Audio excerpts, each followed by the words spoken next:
Hello एवं नमस्कार साथियों। मैं आदित्य गौरव स्वागत करता हूं एक बार फिर से आपका सक्सेस एग्रीकल्चर इंस्टीट्यूशन के इस यूट्यूब चैनल पे। तो बच्चों, फसल उत्पादन की जो श्रृंखला में हम देख रहे थे प्लांट प्रोटेक्शन या पौध संरक्षण के बारे में, जहां अभी हमने बच्चों सबसे पहले कि पौध संरक्षण क्या होती है, किन चीजों से हमको पौध की रक्षा या पौधे की हमारी या फसल की रक्षा करनी होती है, किन किन चीजों से कितने कितने प्रतिशत हानियां पौधों को होती है, ये सबसे पहले हमने जाना। उसके बाद बच्चों ने देखा था कि जो खरपतवार या जो बीड होते हैं वो सर्वाधिक नुकसान करते हैं हमारी फसल को। लगभग लगभग 30 से 40% जो हानि जो हमारी फसल में होती है वो खरपतवार या बीड के द्वारा होती है। इसलिए बच्चों, सबसे पहले जो प्रबंधन में आता है वह है हमारा खरपतवार से फसलों का प्रबंधन सबसे अधिक जरूरी बन जाता है। उसके बाद बच्चों, हमने देखा कि खरपतवार क्या होते हैं, खरपतवार की क्या विशेषताएं होती हैं, कितने प्रकार के खरपतवार होते हैं, यहाँ हमने इनका वर्गीकरण या फिर ये हमने क्लासिफिकेशन के माध्यम से जाना। आज हम बच्चों उसी चीज को आगे बढ़ाते हुए खरपतवार के और क्लासिफिकेशन देखते हुए इस खरपतवार नामक जो चीज है हमारी, या जो हमारा इस भाग एक है पौध प्रसारण का, उसको आज हम बच्चों क्या है कवर करेंगे। कल तक बच्चों हमने यहां तक देख लिया था। आज हम बच्चों देखने जाएंगे कि जो अपना खरपतवारों के वर्गीकरण देखेंगे बच्चों। विशेष वर्गीकरण के बारे में अगर हम पढ़ें तो सबसे पहले बच्चों जाता है अपना नकलची खरपतवार। इंग्लिश में हम इन्हें मिमिक्री या मिमिक वीड्स के नाम से जानते हैं। जैसा कि बच्चों नाम से ही हमको पता चल रहा है, नकलची मतलब क्या होता है, फोटोकॉपी, किसी की कॉपी करना या किसी की क्या करना, नकल करना ही क्या कहलाता है, नकलची कहलाता है। उसी प्रकार से बच्चों नकलची बीड या हमारी मिमिक्री बीड के बारे में अगर हम जानेंगे तो ये उस प्रकार के बीड होते हैं जो अपनी मुख्य फसल की क्या करते हैं बच्चों, सेम टू सेम नकल करते हैं अपने आवरण में, अपनी आकृति में और आपके इनके बनावट में। ये मुख्य फसल की तरह ही दिखते हैं, इसलिए इन जो बीड हैं इनको हमने, इन खरपतवारों को हमने नकलची या मिमिक्री बीड नाम दिया हुआ है। ये ऐसे खरपतवार होते हैं जिनका बाहरी आकार और जो आकृति होती है वो सिमिलर होती है किसकी तरह बच्चों, हमारी मुख्य फसल की तरह। अगर हम इसका एग्जाम्पल देखें तो एग्जाम्पल में बच्चों जो मुख्य जाता है वो जाता है हमारा गेहूं में गेहूंसा। किसमें बच्चों, गेहूं में गेहूंसा। गेहूंसा क्या है, गेहूंसा एक खरपतवार है जो हमारी खास करके मेनली जो हमारी बीट या गेहूं की फसल में लगता है, इसलिए इसे हम इसके गेहूं का मामा, गुल्ली डंडा या फेलरिस माइनस या गेहूंसा के नाम से भी जानते हैं। समझ में आया बच्चों? तो मिमिक्री बीट क्या हो जाएंगे, these weeds are similar to the main crop, main crop की तरह सिमिलर होते हैं इन एक्सटर्नल शेप और साइज। यहाँ पे आप बच्चों देख सकते हैं, ये जो आपकी फोटो यहाँ पे दिखाई दे रही है, इसमें बच्चों एक आपका गेहूं का पौधा है और एक आपका जो है वो गेहूंसा का पौधा है। इनके बीच में बच्चों अंतर करना बहुत ही मुश्किल हो जाता है, क्योंकि इनकी जो आकृति और इनकी जो शेप है, जो इनकी संरचना है, बाहरी संरचना, वह हमारी सेम की सेम किसकी तरह है बच्चों, मुख्य फसल की तरह है। इसलिए बच्चों इस प्रकार के बीडों का जो हमारा कंट्रोल है वो भी हमारा कठिन हो जाता है, क्योंकि किसान इन चीज में भेद नहीं कर पाते हैं कि कौन सा हमारा गेहूंसा का पौधा है और कौन सा हमारा गेहूं का पौधा है। इसलिए बच्चों इनको हम नकलची या मिमिक्री बीड के नाम से जानते हैं। दूसरा अगर हम क्लासिफिकेशन देखें बच्चों तो इसमें विशेष सूक्ष्म जलवायु के आधार पर अगर हम खरपतवार को देखें तो कई खरपतवार ऐसे होते हैं जिनको एक फिक्स्ड प्रकार का सूक्ष्म जलवायु, सूक्ष्म जलवायु मतलब क्या होता है बच्चों, किसी छोटे एरिया का जो भी मौसम या वातावरणीय कंडीशन है उसे हम क्या बोलते हैं बच्चों, माइक्रो क्लाइमेट या सूक्ष्म क्लाइमेट। सूक्ष्म क्लाइमेट में जैसे आप यहाँ देख सकते हैं कि अपनी जो कांसनी होती है वह बरसीम और रिचका के खेत में बहुत आसानी से उग जाती है, क्योंकि जो कांसनी है ये क्या है बच्चों, ये एक ठंडी छायादार जलवायु का पौधा है, ये ह्यूमिड क्लाइमेट का पौधा है, इसलिए बरसीम और रिचका के जो खेत में अत्यधिक पाई जाती है, क्योंकि यहाँ पे उसको ऐसी वातावरणीय कंडीशन मिलती है जो है उसकी वृद्धि के लिए क्या होती है बच्चों, सहायक होती है। तो इस प्रकार से हमने आज मिमिक्री बीट और हमारा सूक्ष्म जलवायु के आधार पर जो है वो बीट को हमने देखा। आगे अगर हम बात करें बच्चों तो अगला आ जाता है हमारा वैकल्पिक, अवैकल्पिक बीट और वैकल्पिक बीट। अगर हम इन दोनों को एक साथ पढ़ें बच्चों तो जैसा कि इनके नाम से ही पता चल रहा है, सबसे पहले आया हमारा अवैकल्पिक बीट, या इन्हें हम बोलते हैं बच्चों ऑब्लिगेट बीट। अवैकल्पिक मतलब क्या होता है, ऐसा कोई भी चीज जिसके पास दूसरा विकल्प ना हो, जिसके पास दूसरा विकल्प ना हो किसी एक चीज के अलावा, उसे हम क्या बोलते हैं बच्चों, अविकल्पीय बोलते हैं। और विकल्पीय क्या होते हैं बच्चों, जिसके पास एक से अधिक ज्यादा विकल्प हो, जिसके पास एक से अधिक ज्यादा विकल्प हो। मान लीजिए आपके पास एक पेन है, सिर्फ आपके पास अगर एक पेन है तो आपको पेन का दूसरा विकल्प नहीं है। आपके पास अगर घर में एक कार है तो आपके पास उस कार के अलावा दूसरा विकल्प नहीं है, अगर वो कार खराब हो जाएगी तो आपके पास दूसरा विकल्प नहीं रहेगा। उसी प्रकार से बच्चों अगर आपके पास एक से अधिक कार है तो आपके पास विकल्प है। तो अगर हम विकल्पीय खरपतवार की बात कर रहे हैं, या इंग्लिश में हम इन्हें क्या बोलते हैं बच्चों, इंग्लिश में हम इन्हें बोलते हैं ऑब्लिगेट बीट्स, और फैकल्टेटिव से क्या बोलते हैं बच्चों, हम अविकल्पीय बीट। तो ऑब्लिगेट मतलब जिसके पास कोई विकल्प विकल्प ना हो, मतलब जिनकी सिर्फ एक ही फसल हो या जिनके पास निश्चित फसलें हो जिनमें वही बीज उगते हैं, मतलब दूसरा उनके पास क्या है बच्चों, कोई भी प्रकार का क्या नहीं है, विकल्प ना हो। और मुख्यतः ये जो बीज होते हैं, ये जो खरपतवार होते हैं, ये हमारा कृषि क्षेत्रों में या खेतों में उगते हैं और किसानों को क्या करते हैं बच्चों, ये परेशानी देने का काम करते हैं। तो बेखरपतवार जो हमेशा कृषि क्षेत्रों में जहां पे हमारी किसानी या खेती हो रही है उन क्षेत्र में उगते हैं और अकल्प्य बीज ये कहलाते हैं। सेम उसी प्रकार से बच्चों इंग्लिश में अगर हम इसकी डेफिनेशन देखें तो those weed which always grow in agricultural field are called obligate field. कैसे होते हैं बच्चों, ये ऑब्लिगेट बीड कहलाते हैं, मतलब ये हमारी ओनली उन कहां उगते हैं बच्चों, वाइल्ड या जंगली अवस्था में नहीं उगते हैं या जंगली जगह पे नहीं उगते हैं, ये हमारे कहां बच्चों, कृषक के खेत में उगते हैं। इसलिए हम इनको क्या बोलते हैं बच्चों, अविकल्पिक, क्योंकि इनके पास खेत में उगने के अलावा कोई दूसरा विकल्प नहीं है। वहीं अगर हम वैकल्पिक बीट या खरपतवारों की बात करें या फैकल्टेटिव बीट की बात करें तो ये खरपतवार होते हैं जो कृषि तथा अकृषि, अकृषि मतलब बच्चों जंगली या वाइल्ड अवस्था में दोनों क्षेत्रों में उगते हैं और इनके पास विकल्पी खरपतवार कहलाते हैं, जिसका उदाहरण है बच्चों हमारा क्या, सत्यानाशी। क्या नाम है बच्चों इसका, सत्यानाशी, अर्जिमोना मैक्सिकाना इसका क्या है बच्चों, इसका जो है वो बॉटनिकल नेम हमारा होता है। फैकल्टेटिव बीट को अगर हम इंग्लिश में देखें बच्चों तो those weed which grow in both the agriculture and non agriculture field, agriculture पे भी और नॉन एग्रीकल्चर फील्ड पे भी उग जाते हैं, जैसे हम क्या बोलते हैं बच्चों, फैकल्टेटिव बीज के नाम से जानते हैं। और इसका जो एग्जांपल आता है वो है हमारा सत्यानाशी। समझ में आया बच्चों, मतलब ये कृषि वाली जमीन जहां पे आप खेती कर रहे हो वहां भी उग सकते हैं और जहां पे आप खेती नहीं कर रहे हैं उधर पे भी उग सकते हैं, मतलब ये सर्वव्यापी होते हैं, हर जगह उग जाते हैं। तो उससे हम क्या बोलते हैं बच्चों, वैकल्पिक बीड या फैकल्टेटिव बीड के नाम से जानते हैं। हमारा नेक्स्ट आ जाता है सैटेलाइट बीड। सैटेलाइट बीड जैसे हम सैटेलाइट खरपतवार के नाम से भी जानते हैं। तो ये क्या होते हैं बच्चों, तो ये ऐसे खरपतवार होते हैं जो किसी फसल पारिस्थितिकी का हिस्सा बन जाते हैं, अर्थात उसी के साथ ही उगते हैं बच्चों, किसी मुख्य फसल के साथ ही ये क्या करते हैं, उगते हैं, उसी के साथ वृद्धि करते हैं, साथ ही पकते हैं तथा साथ में ही कटाई के लिए हो जाते हैं, मतलब साथ में ही क्या हो जाते हैं बच्चों, परिपक्व भी हो जाते हैं। ये आपत्तिजनक भी हो सकते हैं और ये नकलची भी हो सकते हैं। उदाहरण के लिए क्या बच्चों, जंगली जई और गेहूं सा। मतलब सैटेलाइट बीड मतलब क्या होते हैं बच्चों, सैटेलाइट मतलब क्या होता है, आपने देखा होगा सैटेलाइट मतलब होता है जो किसी चीज की क्या करे बच्चों, पीछा करे, तो जो किसी चीज का पीछा करे। तो सैटेलाइट से हम इसलिए इसको ऐसे याद रख सकते हैं कि फसल का क्या करते हैं बच्चों, पीछा करते हैं, मतलब जब फसल उगती है तभी उग जाते हैं, जब फसल वृद्धि करती है तभी वृद्धि करते हैं, और जब फसल क्या होती है बच्चों, पकने लगती है तब ये क्या होते हैं बच्चों, पक जाते हैं। इसलिए हम इनको क्या बोलते हैं, सैटेलाइट बीड के नाम से जानते हैं। उसी प्रकार अगर हम इंग्लिश में देखें बच्चों तो which these are the weed which become a part of a crop ecology, मतलब ये क्रॉप इकोलॉजी का क्या बन जाते हैं बच्चों, पार्ट बन जाते हैं। क्रॉप इकोलॉजी का मतलब कैसे, क्रॉप की जो भी इकोलॉजी रहेगी, जब जो क्रॉप में होगा सेम उसी तरीके से ये क्या करते हैं बच्चों, अपनी अपने अपनी भी उसी प्रकार से वृद्धि करते हैं। तो ये ग्रो करते हैं along with the crops, grow along with it, ripe होते हैं बच्चों ये along with the crops and harvest along with the crop, therefore they can be objectionable as well as कैसे हो सकते हैं बच्चों, ये हो जाते हैं मिमिक्री, कैसे हो सकते हैं ये मिमिक्री भी ये हो सकते हैं। ऑब्जेक्शनेबल क्यों बोल रहे हैं बच्चों, ऑब्जेक्शनेबल मतलब ऐसे बीट जिनके जो है सीड है वो हमारी मुख्य फसल के साथ एक बार अगर मिल जाते हैं तो उनको हमको हटाना क्या होता है बच्चों, मुश्किल होता है। इस प्रकार की बीडों को हम क्या बोलते हैं बच्चों, ऑब्जेक्शनेबल बीड के नाम से जानते हैं। तो ये हमने देखा बच्चों सैटेलाइट बीड क्या होते हैं, तो ये हमारी मुख्य फसल के साथ क्या करते हैं बच्चों, वृद्धि करते हैं, उसी के साथ उगते हैं और उसी के साथ परिपक्व होकर उसी के साथ क्या होते हैं बच्चों, कटाई के बाद ये उसमें मिल जाते हैं। इसलिए ये ऑब्जेक्शनेबल या मिमिक्री, मिमिक्री मतलब अभी मैंने ऊपर देखा था, मिमिक्री मतलब क्या होता है बच्चों, नकलची बीड भी हो सकते हैं। उदाहरण के लिए अगर हम ये देखें तो उदाहरण के लिए हमारा क्या जाता है बच्चों, वाइल्ड ओट और गेहूं सा, मतलब जंगली जई और गेहूं सा है जो हमारा सैटेलाइट बीड का क्या है बच्चों, उदाहरण निकल के आता है। उसके बाद आया हमारा बच्चों विनाशकारी बीड, ये जैसे हम बोलते हैं नॉक्सियस बीड। तो यह क्या होते हैं बच्चों, ये विनाशकारी खरपतवार होते हैं, हानिकारक खरपतवार का ये क्या बच्चे ऐसा खरपतवार है जिसे कृषि एवं अन्य साखी प्रौद्योगिकी द्वारा एक पौधे के रूप में नामित किया गया है, जो कृषि या बागवानी फसलों को एवं प्राकृतिक आवासीय एवं पारिस्थितिक वनस्पतों को पशुधन के लिए हानिकारक होते हैं। मतलब बच्चों जैसे मैंने आपको कल बताया था कि बीड की डेफिनेशन में हमने कल पढ़ा कि अगर ऐसा पौधा जो हमारा अवांछनीय है, अनिश्चित है, जो है अपने स्थान से किसी दूसरी जगह पे उग गया है, उसको हम क्या बोलते हैं बच्चों, उसको हम बीड बोलते हैं। जैसा कि कल मैंने आपको बताया था कि अगर आपकी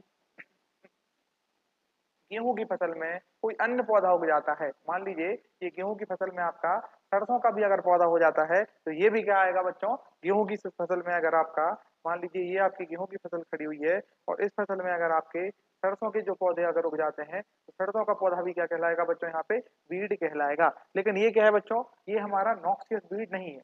नॉक्सियस बीड क्यों नहीं है, क्योंकि बच्चों अगर आप सरसों की खेती अगर अलग से करेंगे तो यह आपको क्या करेगी बच्चों, मुनाफा देने का काम करेगी, या इसको अपन फसल के रूप में चिन्हित करेंगे या गिनेंगे। बट अगर हम इस केस में देखेंगे तो इस केस में बच्चों नॉक्सियस बीट के केस में क्या होता है, ये ऐसे बीट हैं जिनको मान्यता प्राप्त है कि इनका उपयोग बच्चों किसी भी तरीके से सदुपयोग के लिए नहीं किया जा सकता है। मतलब इनका सिर्फ नकारात्मक क्या होता है बच्चों, प्रयोग, या नकारात्मक इनका क्या होता है, गुण होता है। इसलिए इनको हम नॉक्सियस बीट या विनाशकारी खरपतवार कहते हैं। ये जहां पे भी आएंगे ये विनाश ही करेंगे, इनका कोई भी प्रकार का क्या नहीं होना बच्चों, उपयोग नहीं होना है। इसलिए हम इनको नॉक्सियस बीट के क्या है बच्चों, नॉक्सियस बीट के इनको नाम से जानते हैं। समझ में आया। अगर हम इंग्लिश में इसको देखें तो नॉक्सियस बीट क्या है बच्चों, नॉक्सियस बीट अगर देखें हम तो डिजायरेबल बीट्स, नॉक्सियस बीट जो होते हैं, डिस्ट्रक्टिव बीट्स या नॉक्सियस बीट क्या होते हैं, is the weed that has been designed by an agricultural or other government organization as the plant that is harmful to the agriculture, horticulture crops or natural habitat or ecosystem or to the human and livestock। मतलब कुल मिला के ये हर प्रकार से क्या है बच्चों, हमारे लिए नुकसान करने का काम करते हैं। जैसा कि हो गया आपका सत्यनाशी, सत्यनाशी क्या है बच्चों कि वो जहां भी आएगा क्या करेगा, विनाशी करेगा, नुकसान ही करेगा। तो उन्हें क्या बोलेंगे बच्चों, नॉक्सियस बीट। क्या बोलेंगे उसे हम, नॉक्सियस बीट। ये हमने देखा बच्चों कुछ स्पेशल प्रकार के बीट जब हम पढ़ रहे हैं खरपतवारों का वर्गीकरण। तो खरपतवारों के वर्गीकरण में हमने क्या देख लिया बच्चों, ये है कुछ हमारे स्पेशल प्रकार के बीट। अब बच्चों हम अगर आगे बढ़े तो आगे हमारा जो नेक्स्ट आता है वो हमारा आता है बच्चों परिपोषिता के आधार पे बीटों के क्या है बच्चों, ये वर्गीकरण है। किसके आधार पे बच्चों, परिपोषिता, classification based on the parasitism.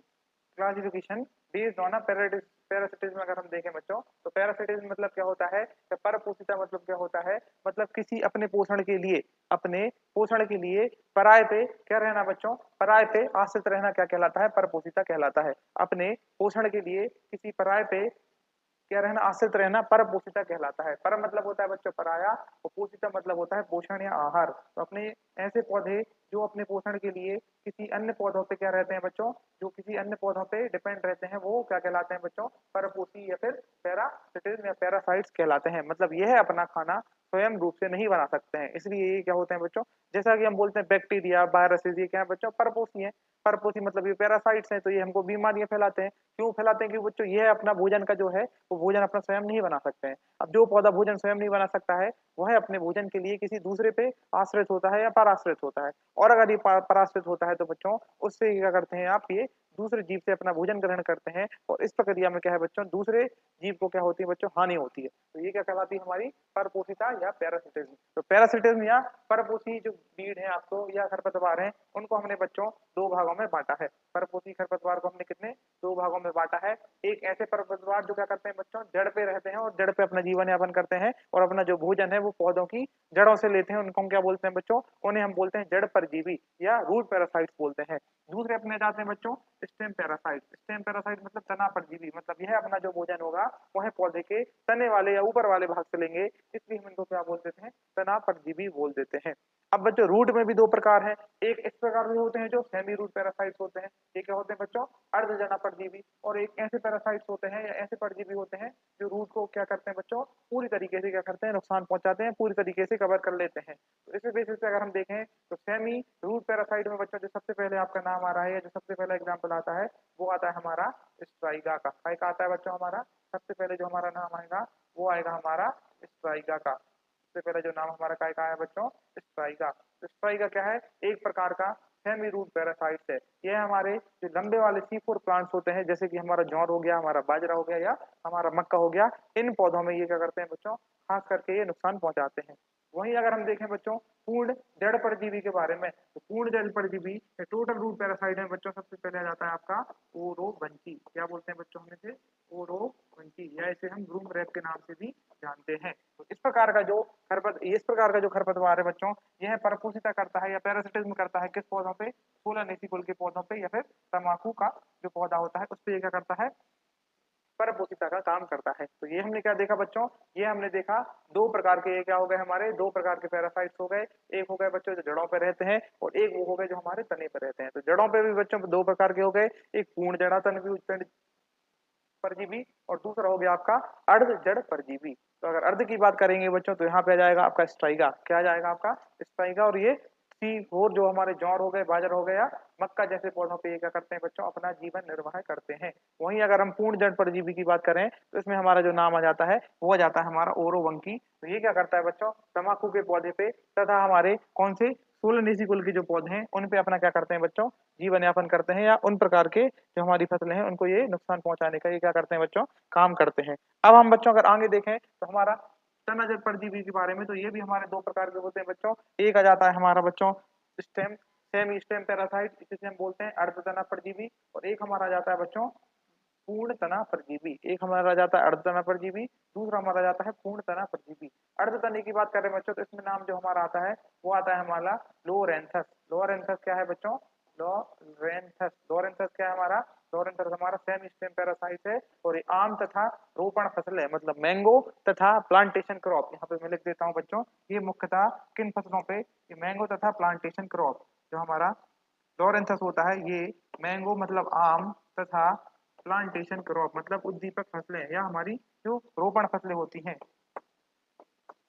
Plantation crops पे है ये लगता है। कौन सा है बच्चों, ये हमारा निकल के आता है अर्धतना परजीवी, जिसे हम बोलते हैं सेमी स्टेम पैरासाइट। उसी प्रकार से बच्चों अगर हम पूर्ण पूर्ण तना परजीवी की बात करेंगे, मतलब अगर टोटल स्टेम पैरासाइट की बात करेंगे, तो इसमें बच्चों जो हमारा नाम आ जाता है वो आ जाता है हमारा कस्क्यूटा। क्या नाम आ जाता है बच्चों, कस्क्यूटा रिफ्लेक्सस का पूरा नाम है, और हिंदी में हम बच्चों से अमरबेल के नाम से जानते हैं। हिंदी में हम इसे अमरबेल के नाम से जानते हैं। देखा होगा आपने, ये क्या करता है बच्चों, पौधे को पूरी तरीके से नीचे से लेकर ऊपर तक घेर के रखता है। आपने देखा होगा अमरबेल की क्या होती है बच्चों, बेल होती है, जिसके गांव में बच्चों जो है वो इसका रस भी उपयोग किया जाता है अनेक प्रकार की बीमारियों के लिए। अमरबेल ये क्या करता है बच्चों, पौधे पे पूरी तरीके से ये लिपटा हुआ होता है। पौधे पे ये बच्चों पूरी तरीके से ये क्या है बच्चों, लिपटा हुआ होता है। ये हमारा अमरबेल, और ये हमारा लगता है कहाँ बच्चों, वेजिका पे। तो ये हमने देखा एक विशेष प्रकार का वर्गीकरण जो काय पे आधार पे है बच्चों, जो परपोषिता या पैरासिटिज्म के आधार पे है। एक बार बच्चों हम इनकी जो है वो इनको फोटोग्राफ और देख लेते हैं। ये देखिए बच्चों, ये हमारा कस्क्यूटा रिफ्लेक्सा है, जिसे हम बोलते हैं कस्क्यूटा साइनेंसिस। ये हमारा काय का काम करता है, अमरबेल। इस तरीके से ये जो बेल है ये पूरे पौधे को क्या करती है बच्चों, घेर लेती है। ये पीली जो आपको दिख रही है ये हमारा अमरबेल है, और ये क्या बच्चों हमारा पौधा है, जिसको ये अमरबेल ने क्या करता है बच्चों, पूरी तरीके से घेर लिया है। उसके बाद देखो बच्चों लॉरेंथस है, इसे हम बोलते हैं बच्चों अर्धतना परजीवी। ये मुख्यतः का है बच्चों आम के पौधों पे या रोपण वाली फसलों पे लगता है। इसको देखिए बच्चों, इसमें भी आम के पेड़ को भी जो आपको दिख रहा है इस प्रकार से, ये आम के पेड़ पे ये क्या है, अपनी परपोषिता कर रहा है। तो ये हमारा हो गया सेमी स्टेम पैरासाइट। वहीं अगर हम रूट की बात करेंगे बच्चों, तो रूट में हमारा एक आ जाता है ओरोवंची। तो ओरोवंच देखिए ये पूरी रूट को घेर रखा है नीचे से लेके ऊपर तक बच्चों, ये जमीन के नीचे से भी रूट को नुकसान कर रहा है, और ये लगभग लगभग पौधे के साथ में ही उग रहा है। वहीं अगर हम स्ट्राइका की बात करें बच्चों, तो ये हमारा जैसा कि हमने देखा था कि शुगर केन में जो लगता है, इसने शुगर केन को आधे तने तक इसने क्या किया हुआ है बच्चों, ये रूट के नीचे यहाँ पे उस पे परिपोषिता का कार्य कर रहा है। इसलिए क्या आएगा, ये परिपोषित या पैरासिटिज्म बीड के कैटेगरी में ये है वो हमारे आ जाते हैं। नेक्स्ट अगर हम बात करें बच्चों, तो नेक्स्ट हमारा आ जाता है based on the morphology. Based on morphology मतलब आकारिकी के आधार पे अगर हम खरपतवारों का वर्गीकरण देखें, तो सबसे पहले बच्चों जो हमारा आता है वो है हमारा आ जाता है based on the morphology of the plant, the weed are classified into three category। मतलब मॉर्फोलॉजी या आकृति के आधार पे हमने खरपतवारों को निम्नतः तीन कैटेगरियों में बांटा है। सबसे पहले आते हैं बच्चों ग्रास या घास परिवार के ऐसे पौधे जो का है खरपतवार के रूप में जाने जाते हैं। जैसे आपने देखा होगा दूब घास, दूब घास देखा होगा बच्चों, जिसे हम दूर्वा भी बोलते हैं, जो हम पूजा पाठ में भी उपयोग करते हैं। वो एक प्रकार की क्या है बच्चों, खरपतवार है। वो क्या है बच्चों, घास फैमिली की खरपतवार है, क्योंकि वो घास की तरह दिखती है, इसलिए हम उसे ग्रेमनी परिवार में क्या है बच्चों रखते हैं। ग्रासेस अगर हम देखें तो all the weed come under the family of poaceae, मतलब वो सभी खरपतवार जो पोएसी या फिर ग्रेमिनी, कौन से बच्चों, पोएसी या फिर ग्रेमिनी परिवार में आते हैं, वो क्या कहलाते हैं, वो ग्रासेस परिवार के या ग्रासेस बीट कहलाते हैं। Which are characterise having the long and narrow and spiny leaf, मतलब इनका जो गुण है, इनकी क्या है बच्चों, इस तरह की लंबी और नुकीली जो है वो पत्तियां होती है। नुकीली मतलब जो सामने से क्या हो बच्चों, पॉइंटेड हो, जो सामने से क्या हो बच्चों, पॉइंटेड हो। अगर हम इसको इंग्लिश में देखें बच्चों, तो पोएसी परिवार के अंतर्गत आने वाले सभी खरपतवारों को घास खरपतवार या घास कहा जाता है। इनकी विशेषता यह है कि इनकी लंबी और सक्रिय और कांटेदार पत्तियां होती हैं। उदाहरण के लिए बच्चों क्या है, एकाइनोक्लोआ कोलोनम, या फिर हमारा जाता है साइनोडेक्टाइलम, जिसे हम दूब घास के नाम से भी जानते हैं। दूब घास का जो है एग्जाम्पल आपको मुख्यतः याद रखना है। दूब घास क्या है बच्चों, हमारा घास परिवार का एक क्या है, खरपतवार है। ये किसके बारे में, किस बेसिस पे पढ़ रहे हैं बच्चों हम? बेस्ड ऑन देयर आकार की या इनके मॉर्फोलॉजी के बेस में हम इनका अगर कैरेक्टरिस्टिक या इनका जो हमारा क्लासिफिकेशन है वो अगर पढ़ते हैं तो। उसके बाद आ जाता है बच्चों हमारा नेक्स्ट जो कि है हमारा फेज वीड, जो क्या आ जाता है बच्चों हमारा फेजेस बीट। तो फेजेस बीट क्या होते हैं बच्चों? ये ऐसे बहुवर्षीय खरपतवार होते हैं, इंपॉर्टेंट है पिछला वाला क्वेश्चन भी और ये वाला क्वेश्चन भी आपके प्रीवियस ईयर क्वेश्चन में पूछा जा चुका है। ये ऐसे बहुवर्षीय मतलब पेरेनियल खरपतवार होते हैं जो जल, नमी और मृदा में उगते हैं तथा सामान्यतः 4 फीट की ऊंचाई तक पहुंचते हैं। These are the perennial weeds that grow in the shallow water, moist and usually reach the height of 4 feet. ये घास होते हैं तथा प्राह घने एवं गुच्छे में उगते हैं। These are the grasses like and usually grow in the dense branches. These weeds belong to the family of Cyperaceae। मतलब मेनली अगर हम इसकी बात करें तो Cyperaceae फैमिली के आने वाले पौधे हैं जो हमारे क्या कहलाते हैं बच्चों? Sedges weed कहलाते हैं। The leaves are mostly bases having the modified stem। इनकी जो लीफ होती है उनमें क्या है बच्चों? जो मॉडिफाइड स्टेम से वो है वो निकलती है। अगर हम इनका उदाहरण देखें, उदाहरण में आ जाता है बच्चों साइप्रस रोटेंडस। क्या जाता है बच्चों हमारा? साइप्रस रोटेंडस इनका मेन जो है वो एग्जाम्पल हो जाता है। यहाँ आप देख सकते हैं बच्चों, इसका जो पौधा होता है, इनका जो स्टेम होता है इस प्रकार से त्रिकोणीय होता है। क्या होता है बच्चों? त्रिकोणीय इनका जो है वो स्टेम होता है। मतलब इसके स्टेम में बच्चों 3 इस तरीके के कोने पाए जाते हैं, त्रिकोणीय होता है। ये और ये है इसका क्या है बच्चों? मेनली जो इनका क्या है ये कैरेक्टर है। अगर दूसरे कैरेक्टर की बात करें तो ये भी क्या है बच्चों? घास की तरह दिखते हैं। किसकी तरह दिखते हैं? ये हमारा घास की तरह दिखते हैं। और अगर हम तीसरे इसकी मेन कैरेक्टर की बात करें कि ये मुख्यतः साइपरेसी परिवार से होते हैं। किस परिवार से होते हैं बच्चों? साइपरेसी परिवार से जो कि बिलोंग करते हैं, इसलिए हम इनको सेजेस बोलते हैं।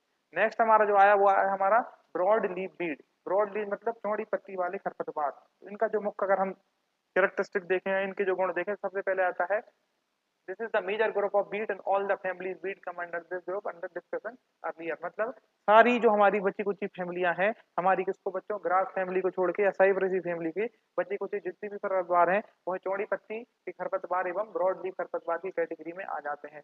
सभी अन्य परिवार खरपतवारों की तरह यह खरपतवार का तो प्रमुख समूह है। इसके अंदर में सिवाय पिछले जो चर्चा की गई है उनको छोड़ के सारी जो है वो हमारी फैमिली आ जाती है। मुख्यतः बच्चों all dicotyledonous weed are broad leaf weed. मतलब सारे द्विबीजपत्री जो हमारे बीड्स हैं वो है क्या है? जो हमारे ब्रॉड लीफ वीड कहलाते हैं। इनकी अगर हम खासियत देखें बच्चों, इनकी खासियत सबसे पहले ये है कि इनके जो कोटिलेडन होते हैं वो हमेशा एक दूसरे के अपोजिट होते हैं। मतलब इनका जो पॉइंट होता है निकलने का वो एक ही होता है। उसके बाद बच्चों इनकी जो पत्ती की बनावट होती है वो अल्टरनेट होती है। अल्टरनेट मतलब बच्चों पहले एक पत्ती निकलेगी, फिर उसके बाद दूसरी पत्ती निकलेगी। जिस तरीके से आप यहाँ देख सकते हैं, पहले ये पत्ती निकली, फिर इसके ऊपर से थोड़ी दूसरी पत्ती निकली। और बच्चों यह जैसा कि हमने देखा कि ये चौड़ी पत्ती वाले खरपतवार है। मतलब इनकी बहुत सारे अलग अलग प्रकार की पत्तियों की संरचना होती है तथा पत्तियों में पाए जाने वाला सरा विन्यास जालिका वाला होता है। कैसा होता है बच्चों? जालिका वाला होता है। जैसे हमने कल देखा था कि जो मोनोकोट बीट्स होते हैं उनका क्या सरा विन्यास होता है बच्चों? उनका होता है पैरेलल सरा विन्यास होता है। वहीं अगर हम डाइकोट बीट की बात करेंगे या हमारी चौड़ी पत्ती वाली खरपतवार की बात करेंगे तो इनका जो सरा विन्यास है वो है कुछ इस तरीके से जालिकाबद्ध होता है। तो ये आपने समझा बच्चों कि ब्रॉड लीफ बीड क्या कहलाते हैं। इनके अगर हम एग्जाम्पल की बात देखें तो हमारा जो मेन एग्जाम्पल आ जाता है वो जाता है हमारा बच्चों डाइग्रा अर्बेंसिस। क्या जाता है हमारा? डाइग्रा अर्बेंसिस। और अदर एग्जाम्पल की बात करें तो फ्लेवेरिया ऑस्ट्रालेशिया। ये क्या है बच्चों? हमारी चौड़ी पत्ती वाले खरपतवार हैं। ये क्या है बच्चों? हमारी चौड़ी पत्ती वाले खरपतवार हैं। तो ये हमने देखा बच्चों आकारिकी के आधार पे खरपतवारों का वर्गीकरण। किसके आधार पे बच्चों? आकारिकी के आधार पे खरपतवारों का वर्गीकरण, जिसमें हमने 3 प्रकार के खरपतवार देखे। एक हमारे हो जाते हैं बच्चों ग्रास वाले खरपतवार, एक हमारे हो जाते हैं कौन से? ग्रास वाले खरपतवार जैसे हम घास बोलते हैं, दूसरा हो जाता है हमारा सेजेस, और तीसरा जो है वो है हो जाता है हमारा broad leave weed. Broad leave weed मतलब चौड़ी पत्ती वाले खरपतवार। तो आकारिकी के माध्यम से हमने इनको जाना। हमने इनकी खासियत भी जानी कि बच्चों जो सेजेस होते हैं उनका जो तना होता है वो कुछ इस तरीके से त्रिकोणीय होता है। जैसे कि आप इस पेन को देख सकते हैं बच्चों, इसका एक कोना ये है, एक कोना ये है और ये कोना ये है। ये पेन भी क्या है बच्चों? गोला ही नहीं है बल्कि इसमें क्या है? त्रिकोणीता है। इसी प्रकार से सेम ये जो हमारी चौड़ी पत्ती, ये हमारी जो सेजेस होते हैं, सेजेस खरपतवार होते हैं, उनमें भी क्या है बच्चों? इस प्रकार से तना पाया जाता है। और इनकी जो पत्तियां होती हैं वो कैसी होती हैं बच्चों? फ्लैट। वो कैसी होती है बच्चों? फ्लैट जो है वो हमारी पत्तियां होती हैं। जैसा कि आप देख सकते हैं ये साइप्रस रोटेंडस का पौधा, इसका जो स्टेम है वो हमारा त्रिकोणीय है और उनकी जो पत्तियां हैं वो कैसी है बच्चों? फ्लैट है। साइप्रस रोटेंडस इसका मेन एग्जांपल हो जाता है सेजेस का। ग्रास फैमिली की बात करेंगे बच्चों हम, तो ग्रास फैमिली में कौन से पौधे आ जाते हैं हमारे? जो हमारी ओएसी या साइनोलोन टेक्टाइलोन, या हम दूध घास की बात करेंगे तो वो है हमारी ओएसी या ग्रेमनी परिवार में आने वाले जो पौधे हैं, या ऐसे बीड जो ग्रेमनी परिवार या पोएसी परिवार में आते हैं उनको हम क्या बोलते हैं बच्चों? ग्रास परिवार का बीड़ या खरपतवार के नाम से हम इनको जानते हैं। तो ये बच्चों हमने देखा बीड़ों के खरपतवारों के बारे में। आगे हम देखेंगे बच्चों इस चैप्टर की बची कुची जो व्याख्या है उसको हम कंप्लीट करेंगे। इससे पहले बच्चों जो बच्चों ने पुरानी वीडियोस नहीं देखी है वो देखें, अपने नोट्स तैयार करें और इसको अच्छे से बच्चों पढ़ के अपना याद करें। मिलते हैं बच्चों अगली वीडियो में, तब तक के लिए धन्यवाद।